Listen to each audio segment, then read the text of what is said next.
こんにちは、スパです。今回は無印良品で買える評価星 4.5 以上の商品の中からさらに厳選した私たちのおすすめのアイテムを10品ご紹介したいと思います。無印って企業のオンラインショップの中では圧倒的に口コミの投稿件数が多いんですよね。安心安全をベースに商品への期待値が高いお店なので目の肥えた方も多いように思うんですが、そんな中で特に評価されたものたちなので言い換えれば外れなし、買って損なしな商品とも言えると思います。実際の評価コメントも交えながら私なりの視点でも解説してみたのでお買い物の参考になれば幸いです。ではどうぞ。はい、まず1品目、膝の上で使えるテーブルクッション。これもちょっと前から我が家でも使っているんですが優秀グッズです。クッション部分を膝の上に置くだけで場所を問わずどこでもテーブルとして使える便利アイテム。読書したりパソコンいじったりしたい時には重宝しています。我が家は主に私がデスク以外で PC 作業する時用として購入しました。使ってみての感想ですが、これ予想以上にいいです。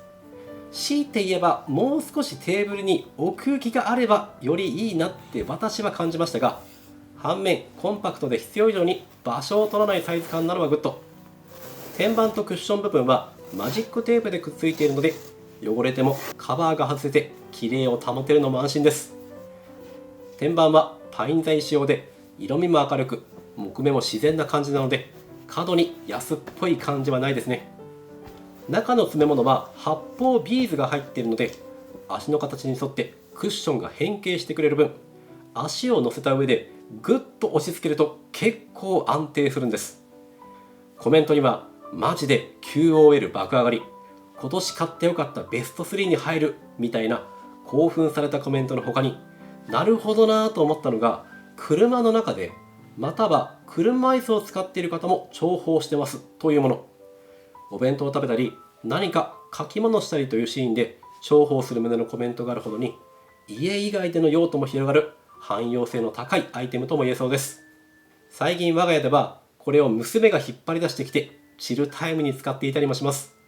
まあなくてもいいものではありますが、あったら何かと重宝します。広口で洗いやすい保温保冷卓上ポット。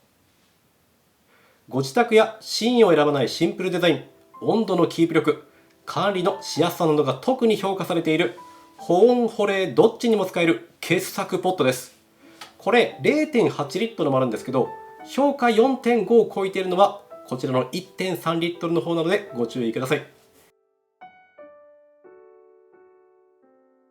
見た目のスタイリッシュさは無印ならではといった感じですが、それ以上に機能面で優れている点を実際買って使ってみて実感しています。まず保温効果。先に言っておくと保冷の方はシーズン的にまだそこまで使えていないので、とりあえず使ってみての保温効果の方をお伝えすると、朝9時頃に入れたお茶が夕方16時頃に飲んでも十分あったかいって感じる温度です。ぬるいって感覚ではなくあったかいって感じです。比較対象として魔法瓶で有名なタイガーの類似品の卓上ポットで比較をすると、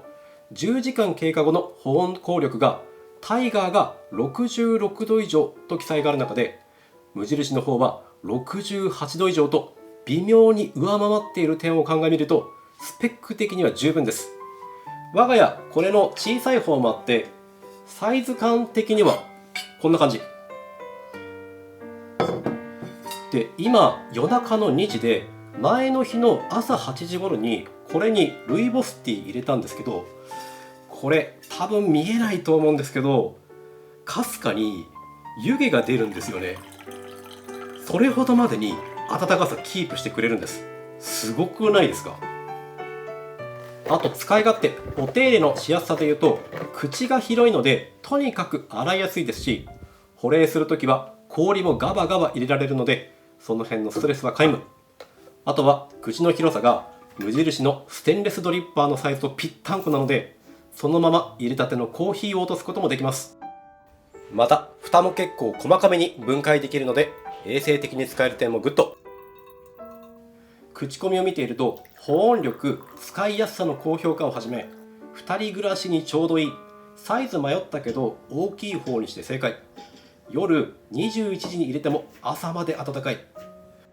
面白かったのが、湯たんぽの余ったお湯をここに入れておいたら、朝熱々のコーヒーとお茶を入れることができて感動みたいなお声もありました。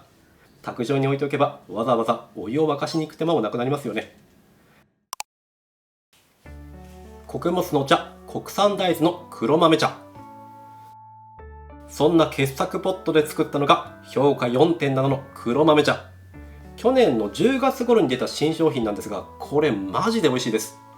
グリーンルイボスとともに無印ノンカフェインティーの功労者だと勝手に思ってます。今回のはカップ用の出来上がり量ではなくって1つのバッグで 500ml 出るタイプなので、マイボトルでもたっぷり楽しめますし、我が家はこれを2つ使って1リットルのピッチャーで抽出してご飯の時の食中茶として楽しむことも多いです。これ優秀なのがお湯だけじゃなくって水出しもできるところで、お湯だと3分、水出しだと2時間ほどで抽出できるので夏場も重宝するんです。昨今カフェインレスの飲料がかなり増えてきているので、カフェイン取りすぎているなって実感している方は、たまにこういった麦茶以外のノンカフェインティーもうまく取り入れていただけると、より食の選択肢も広がって QOL 上がると思います。コメントではランチの際の水筒に持って行ってますだったり、2歳4歳の子も飲んでくれる、優しい味、冷めても美味しいなど高評価ばかりでした。これもおすすめです。婦人静電気が起きにくい着る毛布パジャマ。まさに文字通り着る毛布なすごいパジャマです。寒がりさん、冷え性さんは必見です。生地には静電気防止の糸を使用しているので、脱ぐ時もパチパチが発生しにくく、そしてとにかく暖かいので暖房代の節約にもつながりそうです。ウエストと裾の部分もゴム仕様になっているので、寒さの侵入をある程度防いでくれる点もグッド。前ボタンでさっと引っ掛けることができるので、ガウン代わりにも使えそうですね。これ一応紳士用もあるんですけど、今回買ったの婦人用なので、主に妻の着用コメントを紹介すると、マジであったかいって毎日言ってます。肌触りも良くって、着ている人と着ていない人の体感温度の差が激しいとも言ってましたね。で、あと余談程度にお話しすると、私が率直に思ったのが、妻がやけにゴージャスに見えました。あとそこそこボリュームあるので、ワンチャン小顔効果もある気がしますが、私の偏見ベースの話なので、この辺は期待しすぎない方がいいです。実際のコメントには、まさに毛布、脱ぐのが嫌になるくらいの暖かさ、これなしには寝られない、部屋着にも着れる、まだ一度も静電気起きていないなど、もう品名まんまの高評価コメントが並んでおりました。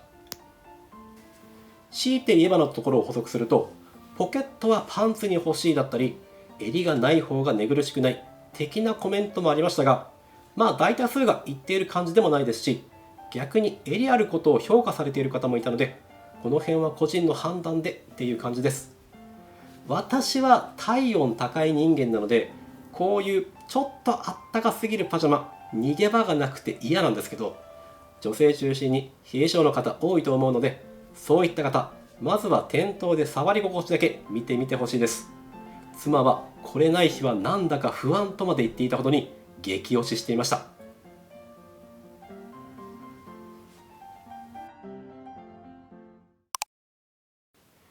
炒めにんにくの合わせ味噌。国産の炒めにんにくを麦と米の合わせ味噌に加えたシンプルに出来すぎくん的な調味料です。これ店舗によってはかなり品薄な商品なので、見かけた際はもう買っちゃってください。味は保証します。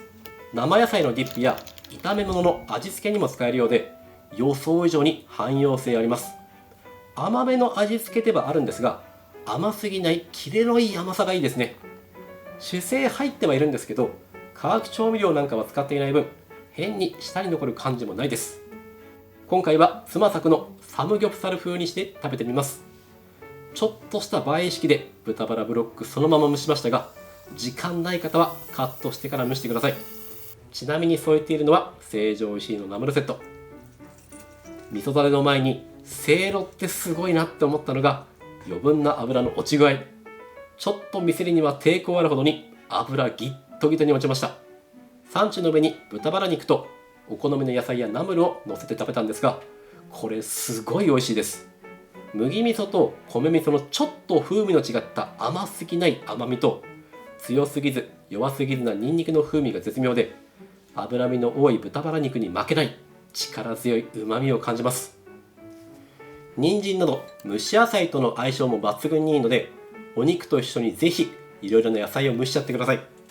そのままでもいいんですが、マヨネーズとあえて生野菜ディップなんかもいいですし、個人的にはここに七味唐辛子を振ってちょっと辛い系のアレンジにするのも最高に美味しいのでおすすめです。コメントには程よい濃さで使いやすい、ご飯に乗っけても美味しい、使いやすく使い切りやすいスパウトタイプがいい、コチュジャン、ネギと一緒に焼肉につけると超美味しいなどなど、これは無印のもの問わず、せいろや蒸し器持っているご家庭は騙されたと思って蒸し野菜やお肉につけてみてほしいです。もはやこの味噌だれを食べたいがためにいろいろ蒸しちゃいそうなくらい完成度の高い一品でした。季節限定おうちで味わうカフェメニュー、バナナココア。お湯で溶かす季節限定品の粉末ココアの素なんですけど、これがまたいい味でした。そもそもココアの素って対牛乳用に作られているので、お湯で溶かすとちょっと物足りない味になるじゃないですか。お湯で飲むミロとか私好きだったりはするんですけど、どうしても妥協している感の味になっちゃうところ、このココアの素はお湯でちょうどいいというか、お湯ココアに不足しがちなコクの部分も感じられて、お湯でも十分美味しく感じられる設計になっています。秀逸なのがバナナの出しゃばり具合で、これまた濃すぎず薄すぎずの絶妙な塩梅。甘さも程よく後味のキレもいいので、変に舌にじんわり余計な甘みが残る感じもなし。それでいて一杯の満足感確かにあります。コメントにはお湯もいいけど牛乳で作るとより濃厚なバナナ感に、予想外の美味しさ、ちゃんとバナナ、他社のココアはきついけどこれはマイルドな味で美味しいなど、バナナとココアってありそうでなかった組み合わせだと思うんですけど、そんな初めましての味でも美味しく楽しめる隠れ名品です。売り場からなくなる前にどうぞお早めに。はい、ごまたらスティック。撮影時点では驚異の星 4.9 をマークした魚肉シート系菓子の傑作です。結構噛み応えのあるしっかりめな食感のシートたらにごまがみっちり詰まってます。全体的にほんのり甘めの味付けで、くどい感じがなくって、ごまの香ばしさも感じられるので、これもう止まらないタイプのお菓子です。ごまたっぷりなのでどことなくギルトフリー感もありますね。語弊を恐れずに言えば、少し乾いたこの噛み応えのある感じがいいです。噛めば噛むほど味が出るみたいなお菓子ではないですが、無性に噛みたくなる食感です。あとこれサイズ感がいいです。チータラとかこの手のお菓子ってもう一生食べちゃいそうなので、この少量サイズがグッドです。無印ではこういったポチ菓子サイズのお菓子、選択肢が本当に増えたので、変にスーパーコンビニ行くよりちょうどいいお菓子が手に入るんですよね。星 4.9 は食品限らず全品通じてもなかなかないですよ。まだの方ぜひともご賞味あれ。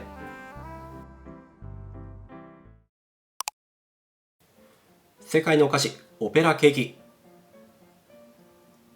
オペラケーキはビターチョコとコーヒーの風味がガッチャンコしたフランス生まれのリッチなケーキで、本来は洋菓子として販売されるものなんですけど、無印では常温でとってもいい味に仕上げています。一般的なオペラの構成を簡単にお話しすると、コーヒーを吸わせたスポンジ生地の間にコーヒークリームやガナッシュを挟んで、最後にチョコレートをかけて切り出したものという認識で一旦 OK です。食べた感想、チョコ強すぎたらコーヒーの風味薄れちゃうし、チョコ少なすぎたらオペラ感ないしのこのバランスがとってもいい感じがします。全体的にいろいろやりすぎていないって感じがして、この価格の常温菓子で表現できるオペラとしてはもうこれ以上ないのではと思わせるクオリティです。この時期のチョコケーキだとザッハトルテかオペラか私迷うんですけど、最近はコーヒー系のスイーツに惹かれることが多いので、そんなコーヒースイーツを全国の無印で買えるのは激安です。コメントを抜粋すると、好きな時に食べられて手が汚れないのがグッド。このクオリティでこのお値段は満足。ケーキ屋さんのケーキを食べた時のような満足感と、150件ほどのコメントがある中でほぼほぼ星5の人しかいなかったのは驚異的です。この時期のコーヒーのお供としては最高の相棒でしょう。はい、世界のお菓子、抹茶のオペラケーキ。続いてもオペラケーキです。先ほどのオペラを日本風に仕上げた無印流の創作菓子って感じなんですが、これまた完成度高いんです。オペラとはありますが、こっちにはコーヒーは入っていないため、オペラケーキのようにチョコレートとクリーム、生地層を組み合わせましたという解釈で一旦いいかと思います。これ一見表面のチョコと中の抹茶の感じを組み合わせたケーキみたいなシンプルなものに見えるかもしれませんが、中の抹茶がクリームとソース、ケーキ生地と微妙にニュアンスの違う抹茶の味になっているので、よーく味わうと抹茶のいろいろなお味を見つけることができます。ベースの生地はそこまで主張しないほんのり風味の抹茶感で全体を滴させ、クリームとソースで一番抹茶の濃いところが出ているので、少量でも局所的に抹茶っていう感じを味わえます。先ほどのオペラはコーヒーと合わせるのが一番しっくりきますが、こっちは緑茶、ほうじ茶など和茶との相性がいいので、より食べ合わせの幅も広がるでしょう。はい、最後10品目が自分で作る米粉のパンケーキ。これはもう名品です。以前にも紹介したんですけど、これは我が家含め小麦型の方全員に食べてほしい、またそうでない方でも食べてほしいアイテムでもあります。国産の米粉を使用したパンケーキミックスで、この口コミの数と評価の高さが全てを物語っている気もするんですが、これマジでおすすめです。卵と牛乳を入れて焼くのは普通のパンケーキミックスと一緒。米粉のパンケーキ召し上がったことある方は分かると思うんですが、今までのってパサッとした質感や米をすりつぶしたようなザラッと感、あと米粉特有の癖が出るものが意外と多いんです。全部が全部そんな感じとは言い切れませんが、無印の米粉のパンケーキ、一口目でわかるしっとりもっちり食感で、ザラッとした感じもなく、特有の癖もほぼなくてシンプル美味しいです。香料入ってはいますが、ほぼ感じないに等しいほどのプレーっていう感じで、その素朴さがいいんです。市販のホットケーキミックスより甘さが控えめなので、自分のお好みのソースやトッピングで調整できる点もグッド。私は案の定というか安定してシロップジャブジャブ行き派ですが、ベースのホットケーキ甘くない方がいい人にとっては嬉しい仕様でしょう。コメントには重たさがなく美味しい、ホットケーキミックス特有の甘い香りが控えめでとっても美味しい、野菜フレーク混ぜて使ってます、もちもちで美味、甘さ控えめなのでおやつというより朝食向きなどポジティブな意見が多く見受けられました。私も成城石井時代、この手の米粉やら雑穀系のパンケーキミックス結構食べた自負ありますが、味だけで言ったらかなり上位に入ると思っています。私も大好きな商品です。はい、いかがでしたでしょうか。冒頭にもお話しした通り、無印のオンラインサイトって口コミの数が尋常じゃないので、コメント見ているだけでもかなり参考になるんですよね。とは言いつつ、特に食品は当然好き好きありますし、食べてみないとわからないものもあるので、高評価の商品の中でもより厳選しておすすめできるものを今回ピックアップしてみました。気になるものはありましたでしょうか。中でも個人的食品の一押しは最後の米粉のパンケーキで、食品以外だったら卓上ポット、これ激推ししますね。我が家黒系のキッチン家電が多いので、今のところいい具合に馴染んではいるんですが、白とかグレージュカラーとか出たら人気もっと出ると思うので、その辺は期待したいです。新年も明けましたし、ぼちぼち新生活も始まると思うので、心機一転キッチン周りのグッズや美味しいフードで楽しく元気よく過ごしてまいりましょう。このようにこのチャンネルでは成城石井元店長の私がおすすめする成城石井やカルディ、無印良品のおすすめ品や食べ合わせ、全国のスーパーで買えるおすすめ品や百貨店グルメや手土産、テーマを絞ったマニアック動画など食にまつわるあらゆる情報を発信しています。少しでも参考になったよという方はいいねやコメント、チャンネル登録をいただけると嬉しいです。またインスタグラムや Yahoo エキスパート、ボイシーでも情報を発信しているので、そちらもぜひ遊びに来てください。今回はこちらで終わります。ご視聴いただきありがとうございました。また次の動画でお会いしましょう。バイバイ。